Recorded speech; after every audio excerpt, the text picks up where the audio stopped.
And there she comes. So,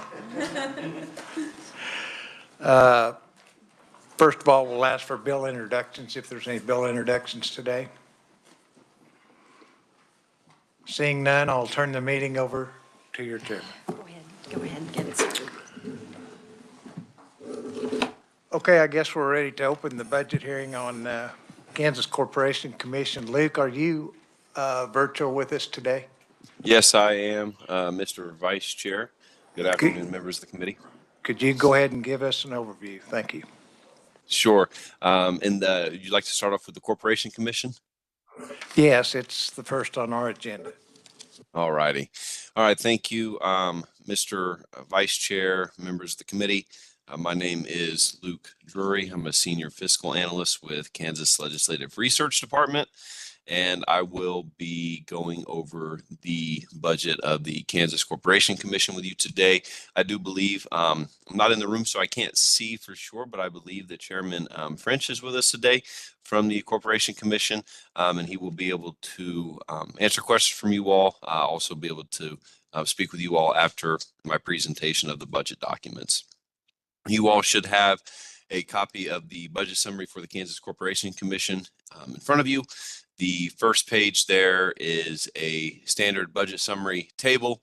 It shows actual expenditures along with estimated expenditures for 25 and 26. And then also a brief overview of the Kansas Corporation Commission. I will note for the members of the committee that the Corporation Commission is a fee and federal funded agency. There is no general fund in the Kansas Corporation Commission's budget. When you flip over to page number 2, that is the beginning of the FY 2025 budget analysis. All the budget analysis that you all will see are standard, and they look all the same as produced by Legislative Research. Item number 1 on the list is SGF reappropriation.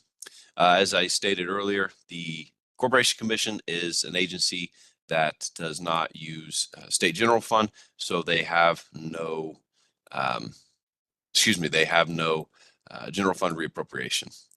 Item number 2, supplemental requests. The agency did not submit any supplemental requests. At the bottom of page 2, you'll see item number 3. It's a fee fund increase of about $1.9 million. That is mostly attributable to the contractual services as it specifically relates to updating the agency's docket system. The agency has been working to update the docket system that is used for a number of years now. Unfortunately, there have been some issues with procurement that have necessitated the shift from one fiscal year to the next. So you will see here that these expenditures were planned for 24. However, they did not happen. So therefore, the agency is estimating to expend those dollars to update that docket system or continue to update that docket system in FY 2025. Item number 4, when you flip over onto page 3, that is a federal funds entry. The agency is estimating or is requesting to delete $14.7 million from federal funds. I would note that most of those is because of the Inflation Reduction Act and the Bipartisan Infrastructure Law. Both of those, as members of the committee will likely know, are federal initiatives that increase the amount of monies to states for different energy plans, resiliency, grid modernizations, etc. The agency is working to estimate how much money the state is eligible for. They are also working to estimate specifically what different initiatives the state would be eligible for. And in doing so, it can be a little bit hard to nail that down. The agency is deleting $14.7 million in the current year. These items really first started to appear, I believe, last year in the agency's budget, and I'll talk about it a little bit more when we get to fiscal year 2026. But a deletion of $14.7 million from federal funds. I would also note that in there was a budgeting error during the last session, the last budget cycle, where there was $3.2 $3.2 million included in a fund that is not active, a federal initiative that is not active. And so that was zeroed out. So there is a 3.2 million reduction there as well. But by and large, these federal fundings estimates are mostly attributable to the Federal Inflation Reduction Act and bipartisan infrastructure law. Item number 5 are all other adjustments, and that is a reduction of 0.25 FTE positions, and that's the only all other adjustment for the agency. Madam Chair, I can stand for questions now, or I can move forward into FY 2026. Thank you, Luke. Questions from the committee on 2025? Okay, go ahead with 26, please. Thank you, Madam Chair. If the committee will turn their budget summary over to page 4, that is the beginning of the FY 2026 analysis. Item number 1, our enhancement request. The agency did not submit any enhancement requests in 2026. And then item number 2, you will note, is federal funds. As I stated a bit earlier during the 2025 analysis, that the agency is deleting monies in 25. The agency is adding $25.4 million in federal funds in 26, essentially a shift, if you will, in estimating federal dollars to roll in beginning in FY 2026 as it relates to the Inflation Reduction Act and the bipartisan infrastructure law. Those increases are mostly all attributable in that particular area. And then I would also note then that the agency's request also does not include any expenditures from ARPA in 2026. That there were some monies that the 24 legislature had approved for ARPA, specifically small municipalities for natural gas gathering, field design, and construction.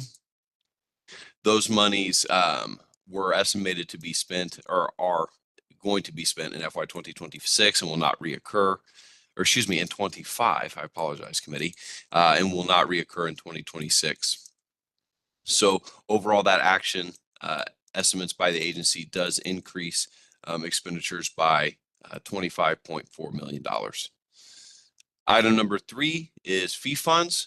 The agency's request adds $1.2 million in fee funds for 26, similar to what was noted in the 2025 analysis section, where the agency is estimating to continue overhauling the docket system in 25.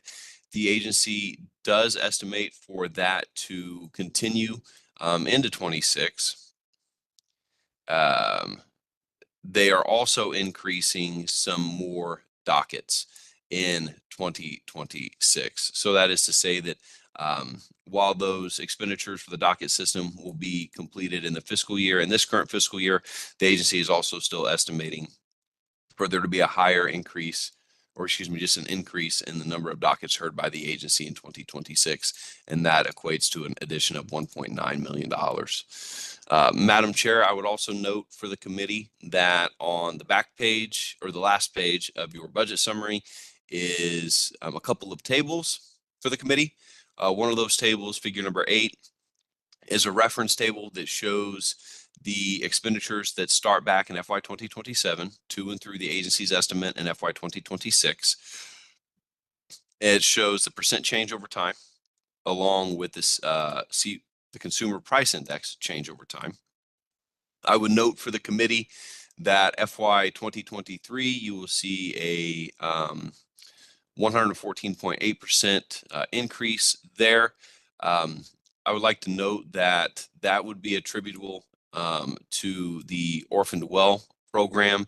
The agency does receive federal dollars for plugging abandoned oil wells. It's been noted in previous sessions that the amount of money coming to Kansas for plugging those wells has increased over a period of years.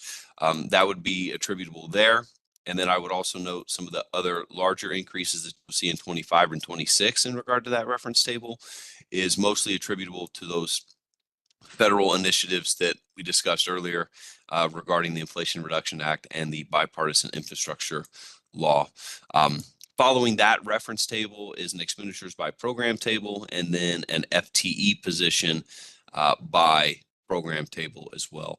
Madam Chair, I'd be happy to stand for questions, or as indicated earlier, Chairman French should be with us today, and he can certainly address the committee as well.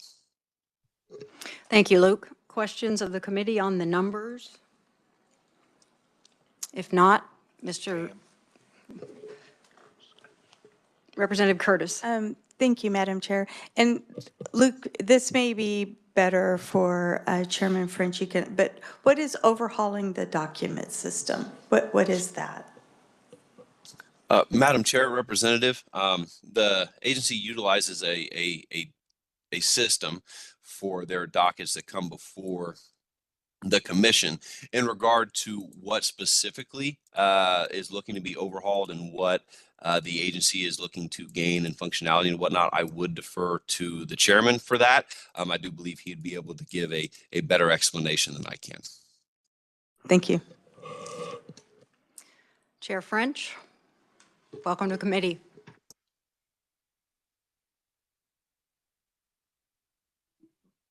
And Vice Chair Long, Ranking Minority Member Carlin, and members of the committee. I am Andrew French, Chair of the Kansas Corporation Commission. You've already received the numbers, so to speak, so I will just try to give the highest of high-level overviews of our agency and our jurisdiction and authority, what we do. I don't believe that we have the presentation electronically, but I believe everybody has paper copies. If not, do let us know. So turning to the second page, I guess, you'll have the mission statement of the Kansas Corporation Commission, and that references our different areas of authority and our goals. Within those areas of authority, I will get into those a bit more deeply later in the presentation. Moving on to page 3, this describes the structure and organization of the commission. You'll see there pictures of our 3 commissioners, myself, Dwight Keene, and Annie Keither. The commission consists of those 3 members, all appointed by the governor to overlapping 4-year terms. You'll note that no more than 2 of those members can be of the same political party. Right now you have 1 Republican, 1 Democrat, and 1 unaffiliated, so you don't even have 2 of the same. To carry out our mission, the commission, as was mentioned, is primarily fee-funded and financed from assessments to industry, registration fees, and operating charges. And as mentioned, there is also some federal funding and non-SGF sources. Those federal funding is a larger part of our budget these days than it used to be, but that is a piece of our funding as well. As we'll discuss later, the commission has 5 main divisions. One is our administrative division, just taking care of the day-to-day functioning of the agency. And then our substantive divisions are our conservation division, which regulates oil and gas production throughout the state. Our utilities division, regulating our utilities, primarily electric, natural gas, telecom, and some water utilities as well. We have our transportation division, which regulates commercial trucking, and our energy division. And you'll see there a reference to KSA 74601 to 74631. These are sort of our foundational statutes that give us our jurisdiction to regulate these areas. If you'll turn to the next page, which is page 4, we go in a bit more detail about the areas of authority of each of our divisions. So as I mentioned, we have our administrative division, and you can see this provides all the support services and the day-to-day operations of the agency. A bit more description here of the conservation division and their mission. It also discusses the fact that we have a central office in Wichita, as well as 4 district offices throughout the state, including Dodge City, Wichita, Chanute, and Hayes. You then get a more detailed description of our utilities division and exactly what they do, or at least a very high-level overview. It's a bit more complicated than that paragraph, but it does give you the areas that they manage. If you'll turn the page, you get a description of our transportation division and their mission, and the fact that they are regulating oversight of motor carriers, and also promoting safety through comprehensive planning, licensing, education, and inspection. Finally, the Energy Division, it administers a variety of programs. It's a very programmatic approach. Most of their funding does come through Department of Energy. So it's normally a grant process, and then managing those funds to administer the programs that are listed here. So that's the Energy Division. If you turn to the next page, page 6, this talks about the regulatory authority of the KCC. It's pretty much summation of what we've gone over already, which is a description of all of the areas that we do regulate. Of note to the committee members might be that second paragraph, which is a statement of what we do not regulate. We often get questions about things like internet service, cable companies, long distance service. We don't regulate those. Also, while we do heavily regulate some of your utilities, your natural gas, investor-owned natural gas utilities, investor-owned electric utilities like Evergy, we do not regulate most electric cooperatives. We don't regulate most water cooperatives, and we do not regulate municipal utilities. So if you're in Kansas City, Kansas, and you're interested about the Board of Public Utilities or other small municipal utilities throughout the state, they tend to be regulated by their city council and a board of public utilities. They are not regulated by our agency. So if you'll turn to the final page, page 7, this is just a snapshot of commission activity. Give you some idea of what we do on a day-to-day basis. We hold business meetings usually twice a week, and this is the place where we issue orders and make our decisions. So you can see in the, I guess this is calendar year 2024, we held 95 business meetings. We held 17 evidentiary hearings. We held 6 public hearings throughout the state. I would note evidentiary hearings, what that is. We are what's called a quasi-judicial agency. Many of our functions we carry out through court-like proceedings, and so when you see an evidentiary hearing, that's sort of a trial-like proceeding where witnesses are called, there's cross-examination by the parties, the commissioners themselves get to ask questions. So those are evidentiary hearings, and so in some of our larger proceedings, we will hold those hearings. And then you get a fiscal year summary, where you get the total number of orders or decisions that we've issued throughout the fiscal year 2024. And then you can see the amounts of penalties and fines that were assessed throughout the year. And I think there's an asterisk here that discusses the fact that while the KCC does not receive any state general funds, those fine amounts and penalty amounts that you do see there, those are actually contributed to the SGF. So the KCC as a whole does contribute to the SGF, but does not take any funds from that funding.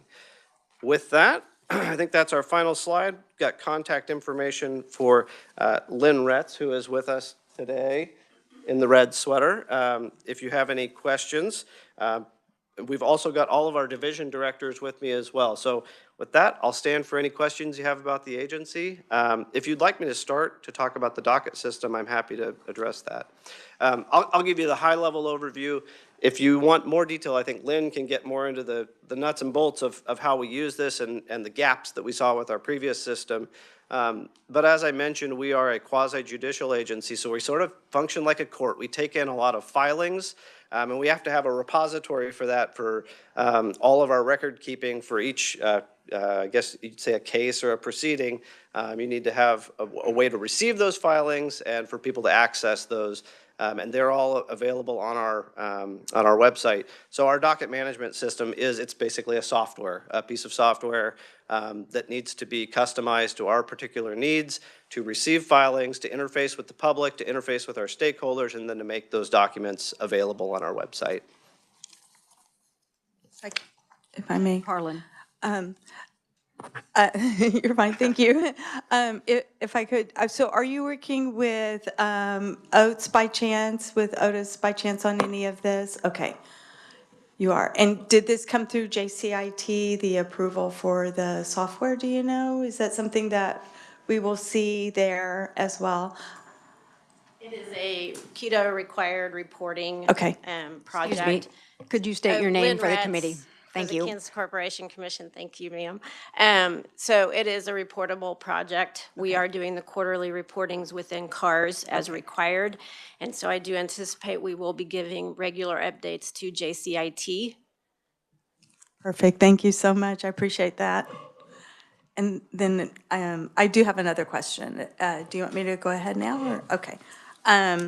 So I just want to ask a little bit about the ETC applications. I understand that we have a backlog there, and just wanting to know what we're doing to address that, and perhaps if you can give some insight as to why we have that.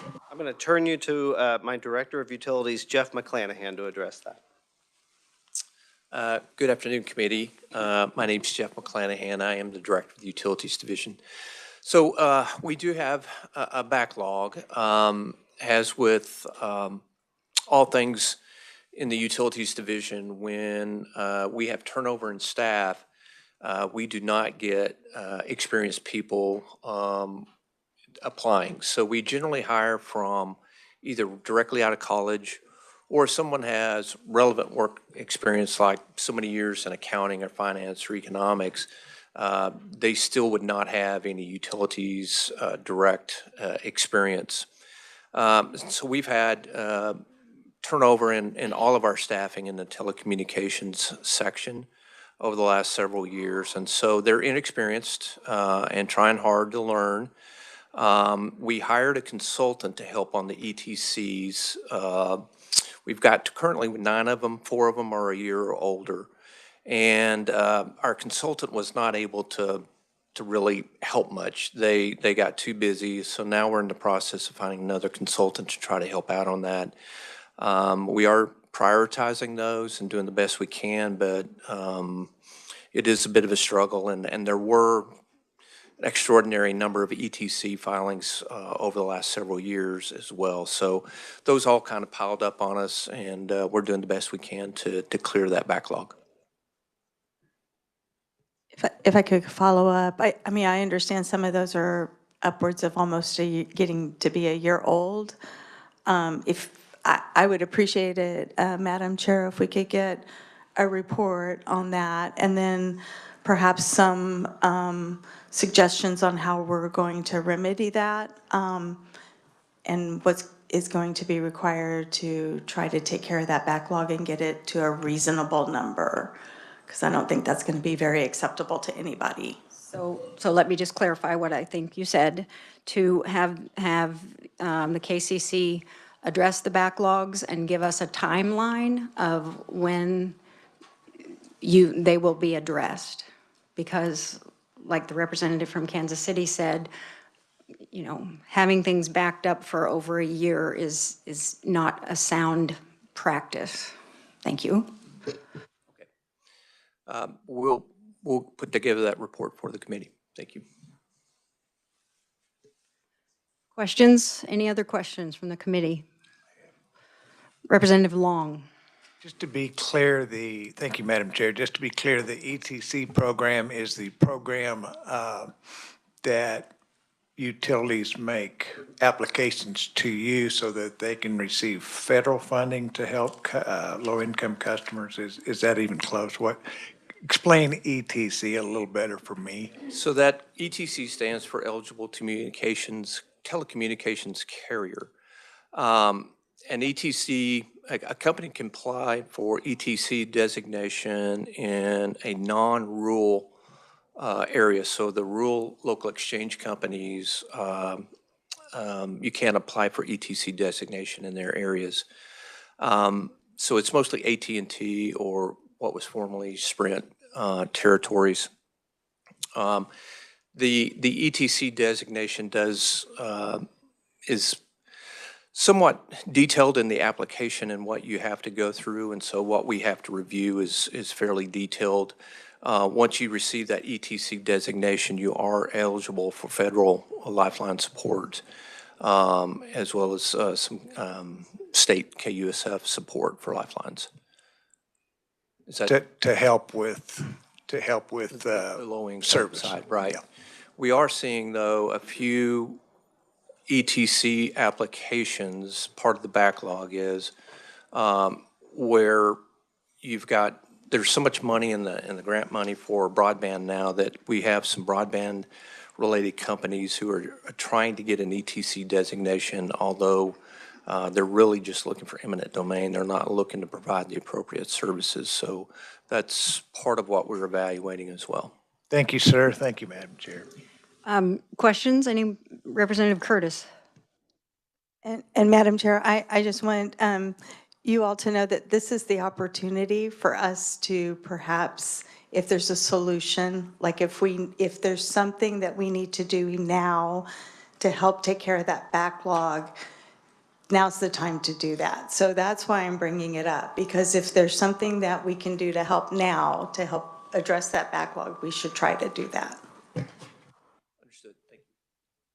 Questions? I have a few. How many staff do you have for this ETC application process? How many staff do you have evaluating applications? So we have 5 staff members, the majority of which are out of college, I guess is the best way to put it, and have been with us for just a couple of years. We have 2 people with seniority in the sense that they have prior work experience. The ETCs are assigned to just 1 or 2 of them because the others are junior staff members, so to speak, or are tied up on other dockets. So we do not have, to be broader and clearer, we don't have staff members just dedicated to ETC. They have an entire docket calendar of other docket types that they're working on as well. So there's probably, I'm guessing here, don't hold it to me, probably 50 or so dockets that they're working on that could be ETC, it could be a general investigation, could be tariff filings, it could be a number of things. So we have 5 staff members, 2 of which spend most, are the folks that are qualified to work on the ETCs.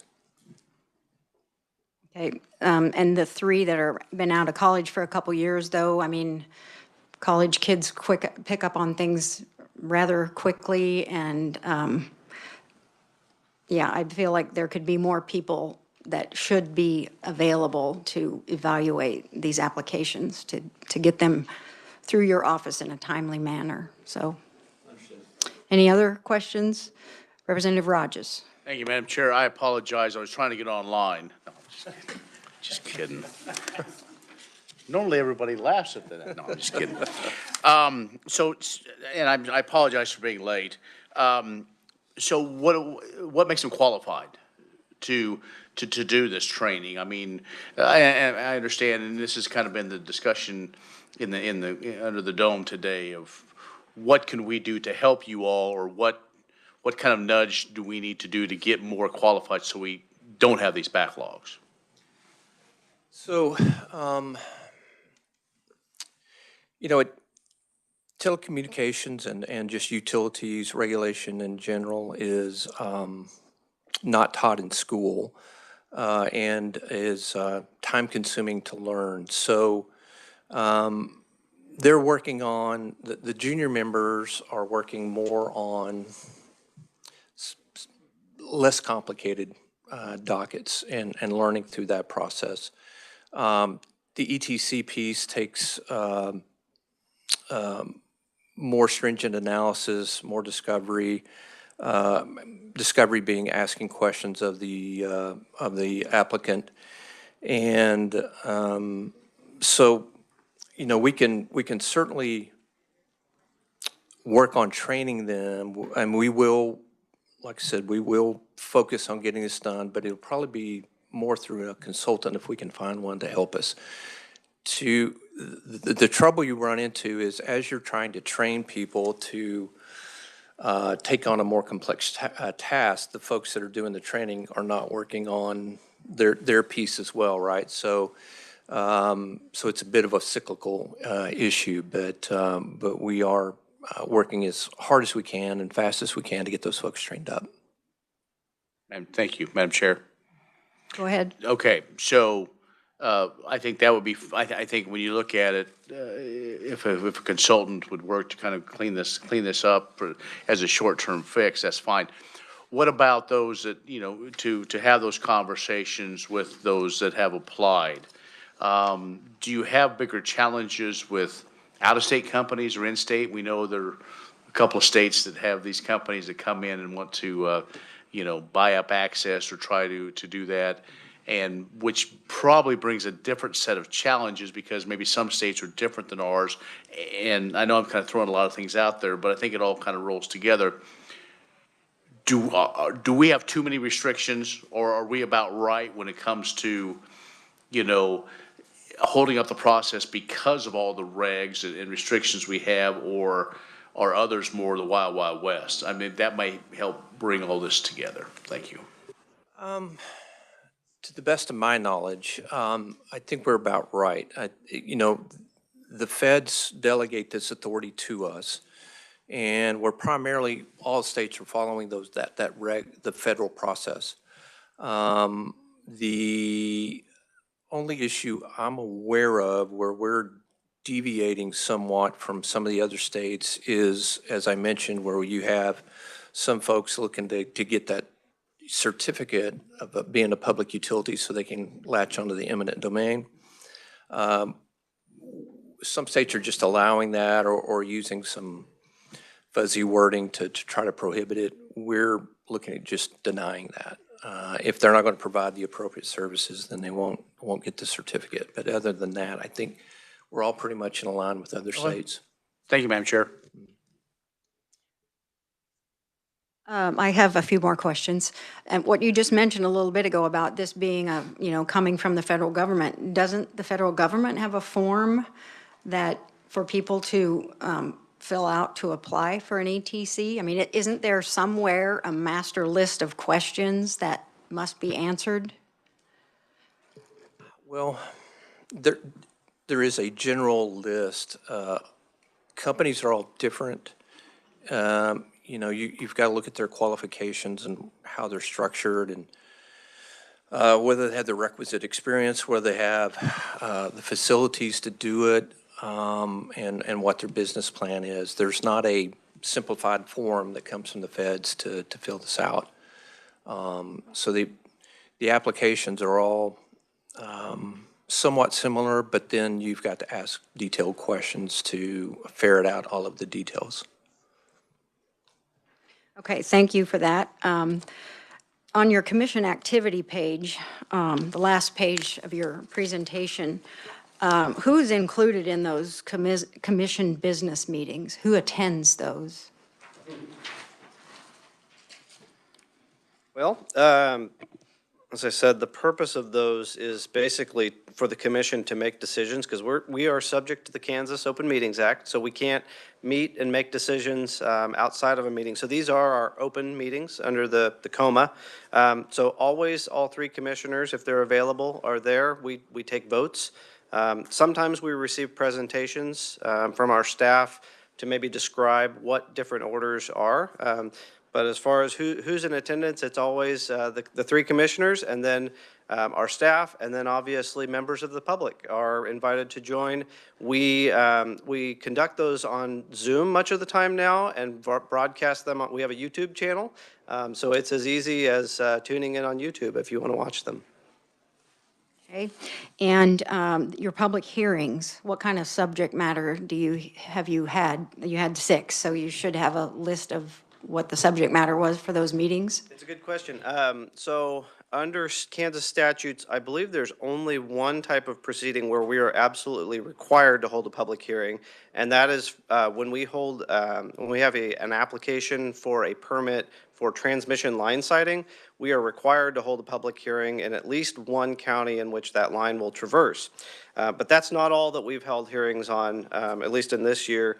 Anytime we have a major rate application, so that would be a utility filing an application for us asking for permission to increase its rates, we would typically hold at least one public hearing in a county where they provide service to allow people to make public comments. We have also had public hearings. I know we had an application for energy efficiency programs, not required to hold a public hearing, but we thought that was an important topic where it would be helpful to get folks' input, and so we scheduled a public hearing. I know there are some other dockets coming up where, again, not required, but we think it's important to go out and get public comments, and so we have scheduled public hearings. So the most typical ones that you see are in applications for transmission line siting, so a permit to site a large transmission line, and rate increase applications. Those are most commonly where we hold them. Okay, thank you. Going further down on that page, could you give us some examples of the, why those fines were assessed, say like in transportation and conservation and? I think I'm going to ask my what's the division most- directors to come give you their, the frequent flyer type of fines. Thank you. Ryan, do you want to start first for Conservation Division? You could please state your name for the record. Ryan Hoffman, I'm the director of the Oil and Gas Conservation Division. Our most typical fine or penalty that the commission issues is based on failure to file or comply with our temporary abandonment regulation. You can leave an oil or gas well idle for up to 90 days. After 90 days, you have to file a form that tells us certain information about the status of the well. Another fairly frequent one is if an operator doesn't renew their license and leaves wells on their license, the commission will issue an order against that operator so that we can take care of those. Ryan, would I be correct to say that in addition to frequent fines, maybe the largest fines that you issue are related to either somebody's been shut in and they continue to produce, or maybe somebody that has a spill and doesn't clean it up? Would those be some of the larger? Yes, the larger dollar amounts would be for situations where we talked about shut in, or maybe they let their license expire and they continue to operate without a license. So those were some of the larger fines.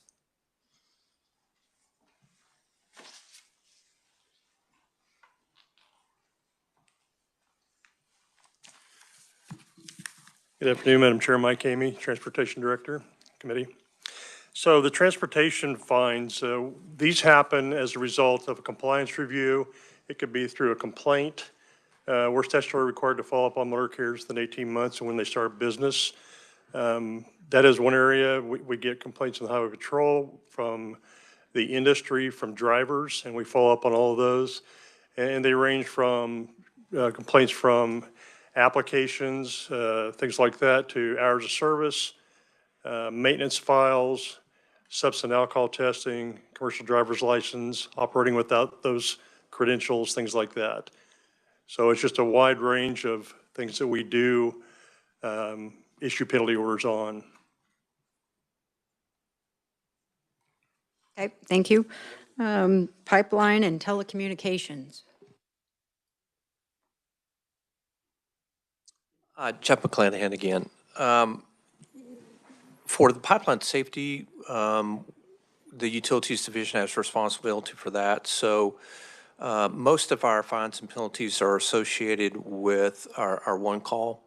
So Kansas Underground Utility Damage Prevention Act, where either the contractor who is going to go dig fails to get the underground utilities marked, or those, they can get them marked, and then there's only so many days that you have to start digging before you need to have it remarked. And so they'll violate that sometimes. So those are or a failure to locate timely on the part of the utility or the contractor who's doing that. On the telecommunications side, most of our fines and penalties are associated with the Kansas Universal Service Fund, where our third-party administrator notifies us that a certain utility that is required to pay into the KUSF has not been paying. We'll issue a show cause to that particular entity to indicate whether or not they should keep their certificate to operate, and to issue a penalty if they have not, if they continue to fail to comply with all of their reporting requirements with KUSF.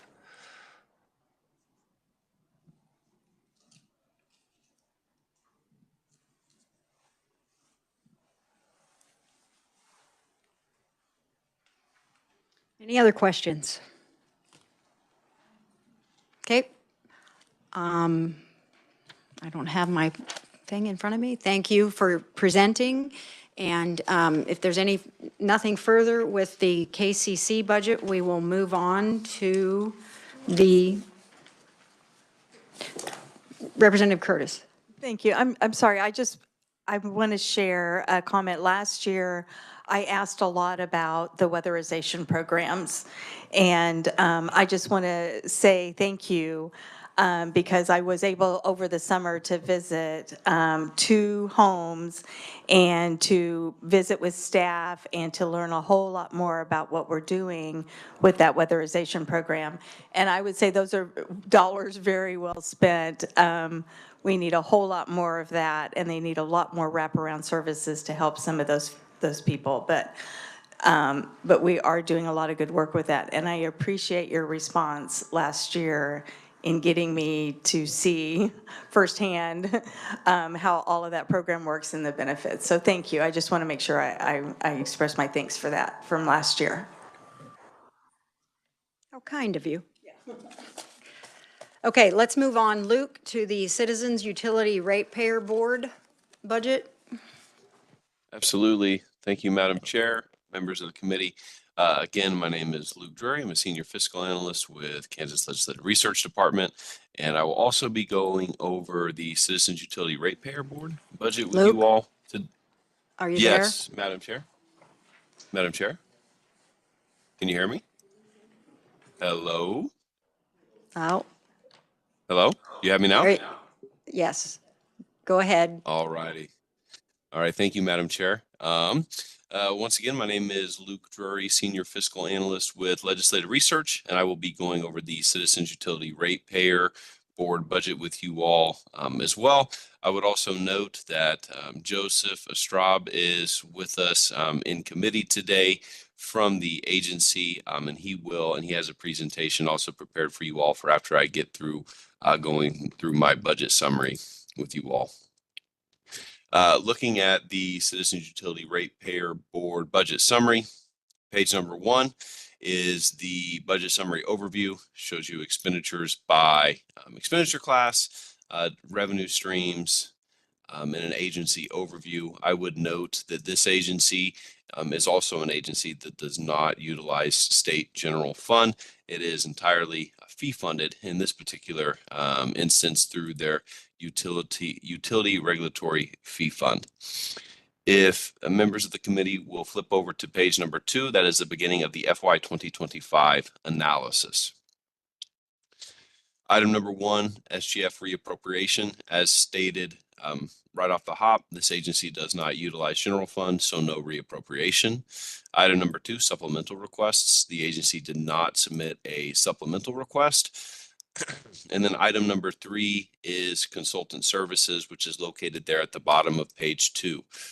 I would note that this agency is one in which that this item, this $88,000 for consultant services, is essentially a reappropriation of fee dollars. And I say that because in the appropriations bill each year, and for a number of years, they are allowed to roll over any unspent dollars for consultant services between fiscal years. In this particular case, $88,000 was not spent for consultants in FY 2024, and then as such rolls into FY 2025 for their approved budget, so to speak. So outside of that change, there were no other changes to the agency's approved budget for FY 2025. Madam Chair, I can stand for questions or I can proceed to FY 2026. Questions of the committee for 2025 budget? Let's go on to 2026. Thank you, Madam Chair. Beginning then on page 3 is the beginning of the FY 2026 analysis.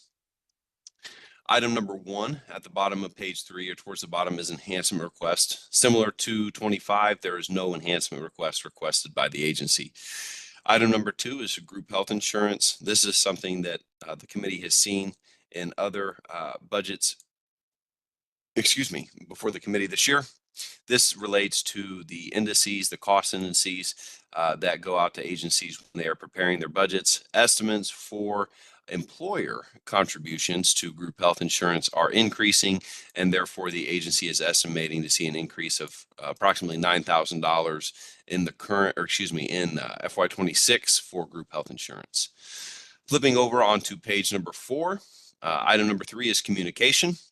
The agency is requesting to add about $7,000 for communication expenditures. More specifically, these expenditures are related to fees that the agency pays to OITS in FY 2026. Item number 4 is salaries and wages. That's an increase of about $3,000, or you'll see there, I do note about 0.4% increase from the 25 approved amount. There was a global adjustment done in the LBC by the LBC to delete out salary increases, and I can state that this is not a salary increase for a particular employee.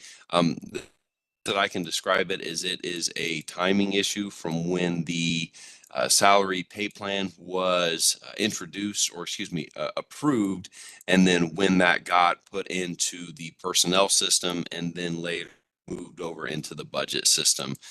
Looking at individual salaries and whatnot, I don't see any increases. It's simply a timing issue, and that's why you'll see here that shorthand says LBC no changes, because it's not a salary increase. Like I say, a timing issue in implementing the pay plan from the 2024 legislative pay plan. Item number 5 is computer hardware and software support equipment. Similar to most state agencies, the Citizens Utility Ratepayer Board utilizes a renewal cycle on different laptops, monitors, docks. They also then have licensing requirements for, licensing fees for certain softwares that agencies use. And so there's an increase there of about $2,000 for those particular items. Item number 6 is a capers item. Again, something that the committee has seen before. Once again, related to those cost indices that go out, the employer contribution for capers is estimated to increase in 26. And so then you do see an increase there of about $2,000 for capers. The all other adjustments, item number 7 at the bottom of page 4, is a deletion of $76. And that rolls together various expenditure categories that are not listed above. And that would include some decreases to other fringe benefits estimates and some commodities. Those are partially offset by some other increases in contractual services such as rents. Madam Chair, I would also note then for the committee, if the committee flips over to page number 5, is a reference table there. And that will show, once again, the agency expenditures going back to 2017 to and through the agency's estimate for 2026, along the percent change year over year, along with a 10-year change percentage, and that compares it to the consumer price index during a period of time. On the final page of the budget summary is a special revenue fund overview for the utility regulatory fee fund.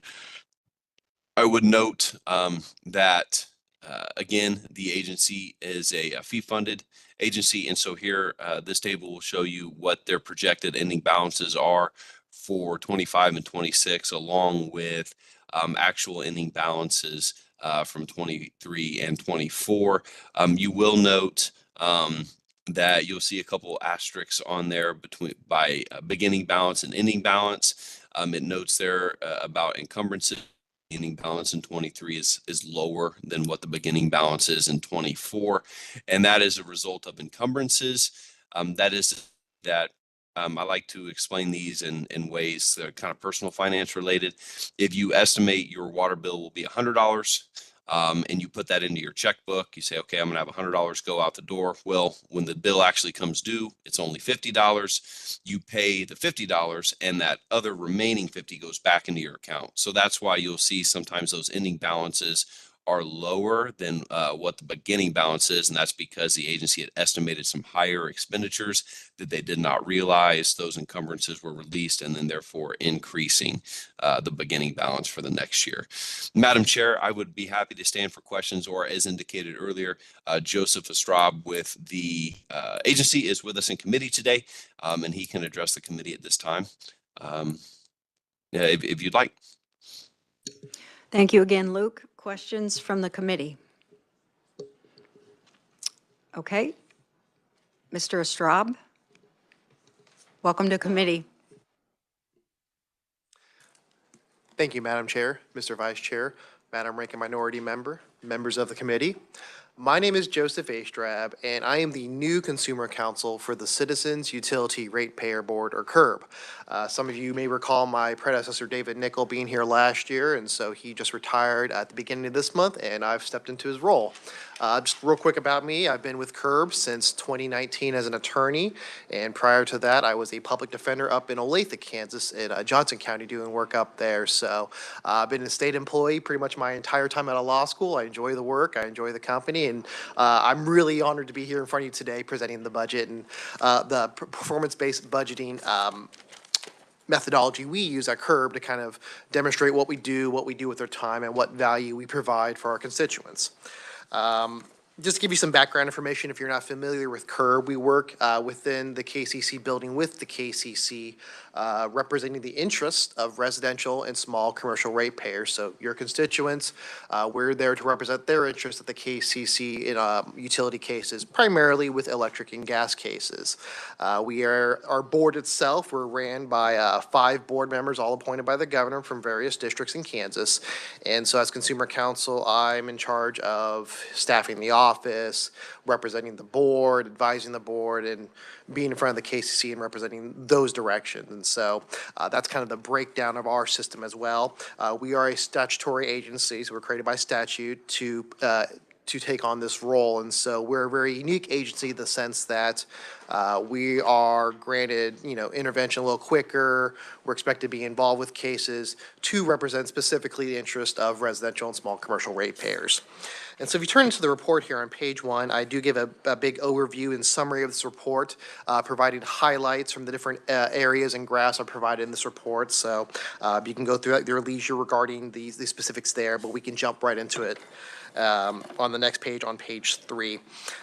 This is a handy table for your reference to see the various programs and metrics that CURB utilizes to demonstrate our compliance with our statutory mandate and see what we do there. I will point out a couple pieces of information here that we intervene in 100% of the natural gas cases and electric cases that come before the committee, specifically on rate cases. Those are the ones where the utility comes in with all their accounting information and say, we need to increase or very rarely decrease our rates in order to continue providing sufficient and efficient service. And so we are always involved in those. We hire consultants to review those. We use in-house counsel or consultants as well to provide representation and feedback on those types of cases. And we're involved in pretty much every step of the way, from negotiations, involved in the public hearings that Chair French mentioned earlier. And so wherever you see the KCC and their staff, we're usually not far behind. At the end of that first column there at the top, it gives you a breakdown on the comparative savings and cost compared to what we accomplish in cases and what it may also cost to hire outside counsel and representation to do similar work there. And so that's kind of a breakdown of the numbers for your reference. Turning now to page 4, this presents us with our first graph of our performance-based budgeting report. This kind of breaks down the different areas of our work. You can see the majority of our time spent is with KCC dockets. And so in addition to those rate cases that I mentioned, utilities may also file different dockets regarding tariffs or rules and regulations that they want to change, new programs they want to implement, and those types of work. So we're involved with all those cases as well. Following that, we spend a lot of time on policy work. This is type of research and outside work from outside of dockets that allows our staff to be up to speed on current events, new changes in technology, and issues in the regulatory world, and just to be able to keep pace with utilities, other stakeholders, and the KCC itself when representing utility issues. From there, we also spend a lot of time with public outreach. Even though we don't represent individuals before utilities, we are always willing to help people who have questions about the utility service. It's not a very exciting subject. People do have questions, and we're a resource to answer those questions and help guide them through a process. For example, if they were wanting to file a formal complaint against a utility company through the KCC, we're able to kind of help guide them and assist them with that process. And you'll note there, we also involved with court cases. That's specifically, those are dockets that get appealed up from a KCC decision to the district court and to maybe the Court of Appeals. So we don't normally have a lot of time spent in those, but we did have one come up this year that we'll talk about later. Turning to page 5, this chart here represents some highlights of some big cases that we spent a lot of time on, so I want to go over with you briefly on some of those. Specifically, the Evergy rate case there, 23 EKC E775 RTS. That is the first Evergy rate case that came after the merger between KCP&L and Westar after their rate moratorium. And so we spent a significant amount of time there reviewing essentially what became two different rate cases between Kansas Central and Evergy Metro, and they still are working on integrating their books, but they're essentially two separate utility companies for the purpose of that case. We spent a lot of time there, and I thought we got a good result for that, which I'll talk about shortly after. We also spent another time on a KGS rate case this past year regarding their rates. A little less complicated than the Evergy rate case since it was just one utility, but still a significant amount of time goes into analyzing these cases, negotiating with utilities, filing paperwork, going through discovery. And then outside of the rate case, like I talked about, there are some cases that deal with the rules and tariffs.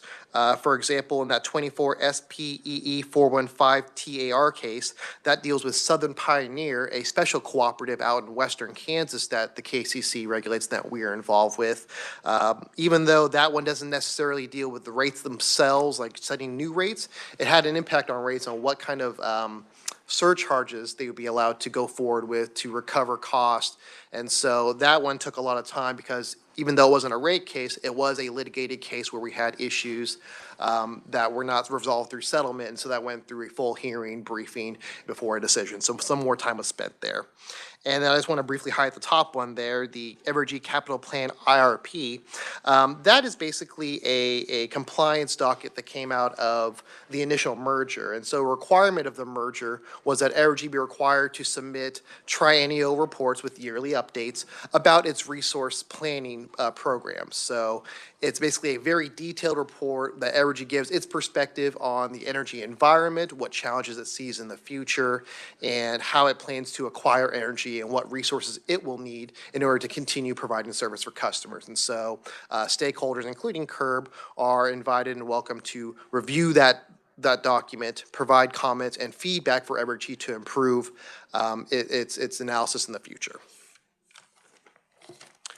Turning now to page 6, this is, I think, a pretty important slide for the committee to consider here. This deals with rate case savings, and we've highlighted three specific scenarios here. The first one is dealing with that Evergy rate case. We calculated the provided savings are about $160 million compared to the cost of our consultants and everyone else. And the reason why it's such a large number is because we look at what the utility comes in with as application between both Evergy Central and Evergy Metro, and then what the end result was there. And so that resulted in about a total of $160 million decrease between the two separate utilities there.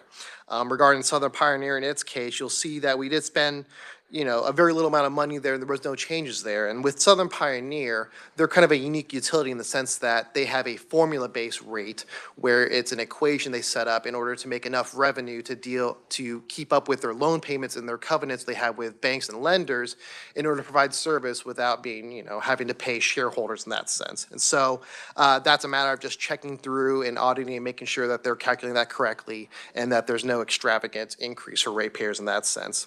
And I will note in the footnote below that some cases have been carrying over from different fiscal years. And so one specifically with the Kansas Gas Service rate case I mentioned earlier, that one results in about a saving of $20 million after it was resolved.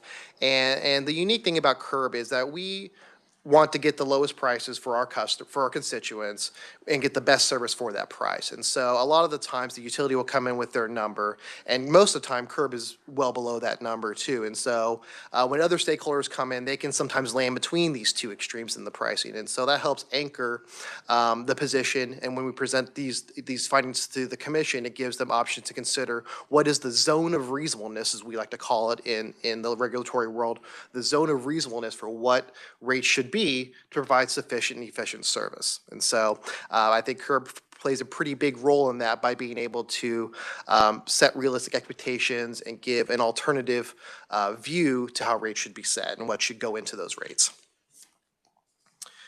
Moving on, we'll turn over to page 7 here. This regards our policy work time. And as I talked about earlier, this is time that does not necessarily get billed to particular dockets or utilities, but it's important work for CURB staff to be involved with these policy issues and be involved with the current events and to know what's the new topic going on around the country so that we can provide the best practices and recommendations here in Kansas. And so we spent some significant time regarding current events and miscellaneous things. Those are dealing with issues like renewable energy, battery storage, those kind of topics. But we also spent a lot of time dealing with state energy plan. The low-income energy burden was a big policy issue for CURB the last few years, and so we spent time looking at that. And then, of course, just studying the effects of what's happening with the Southwest Power Pool and other regional transmission organizations. And so just a quick primer on that.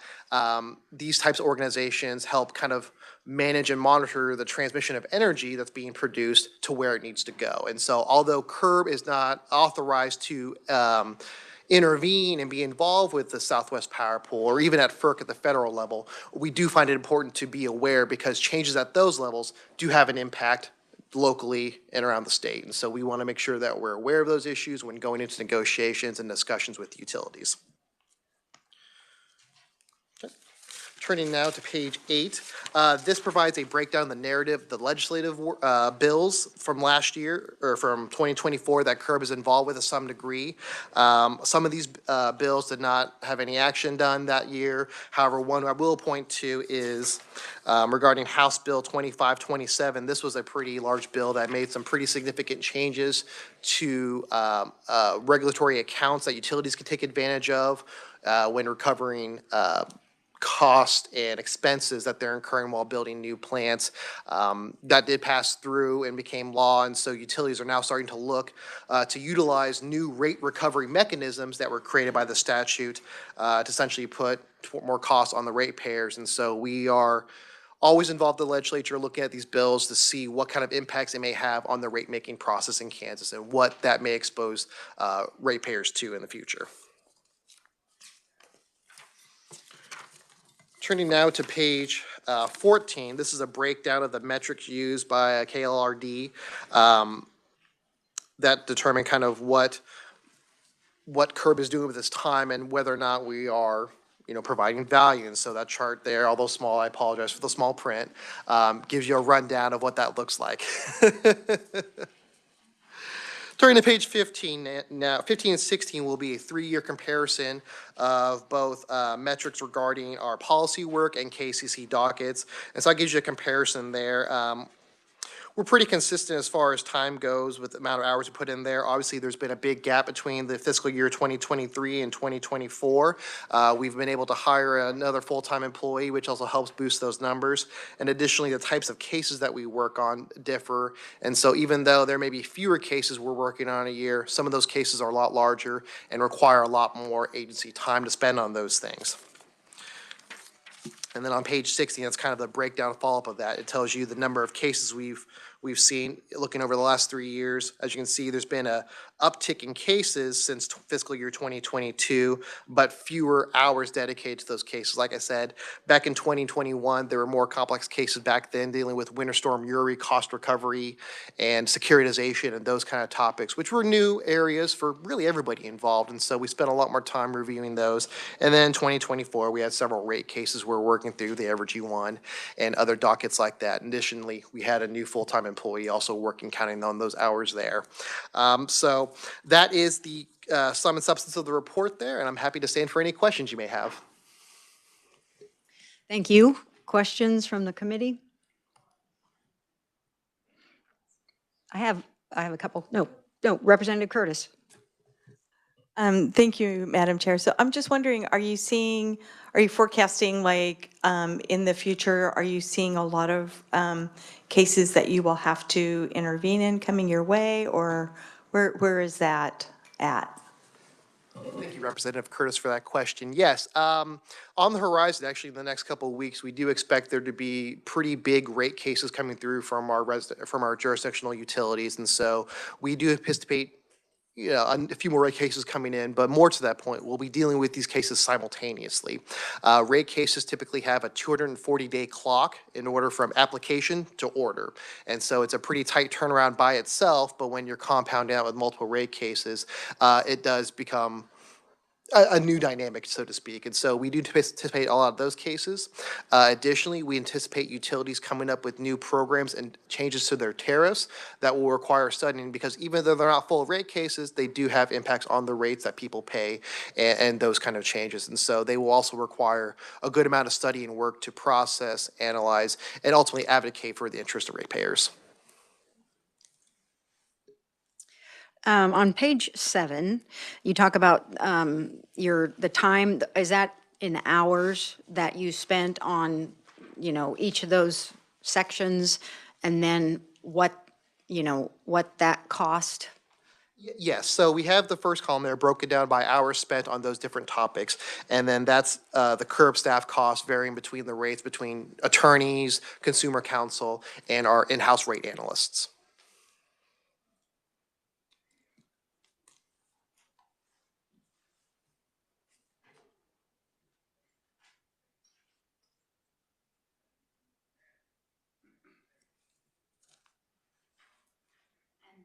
Then on page 6, let's just do that first one. 159.6 was the savings, and the CURB, it cost that much to have CURB work that case? Yeah, And then there was a consultant cost for that as well? Yes. Okay, and so,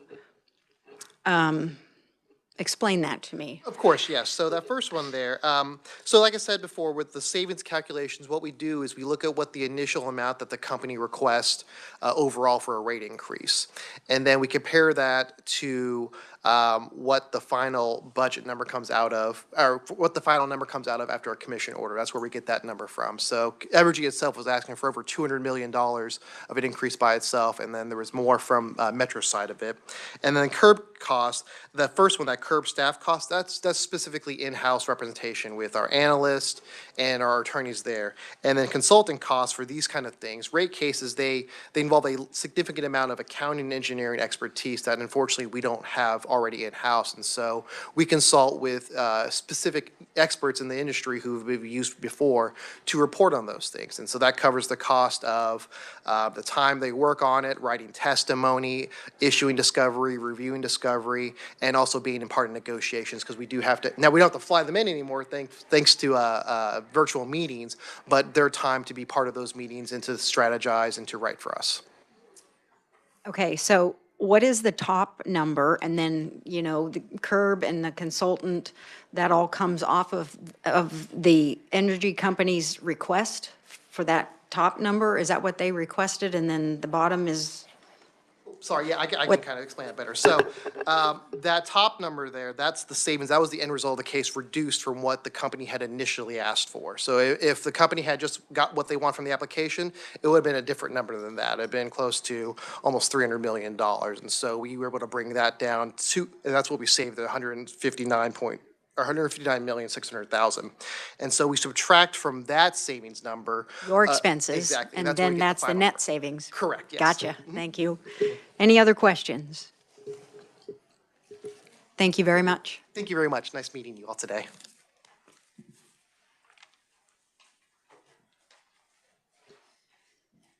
Okay, our job for today was to listen to these two budgets, so that is done, and we will work them in the next couple of days. I do have 3 announcements.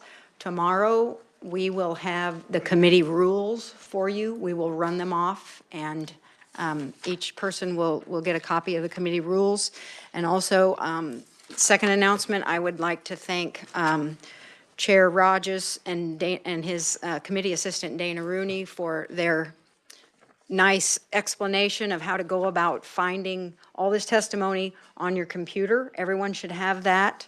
Basically, you go to the committees tab and click on our committee and just follow these directions, and you can get to the day's information that's on there. So thank you for having that. I borrowed it from you.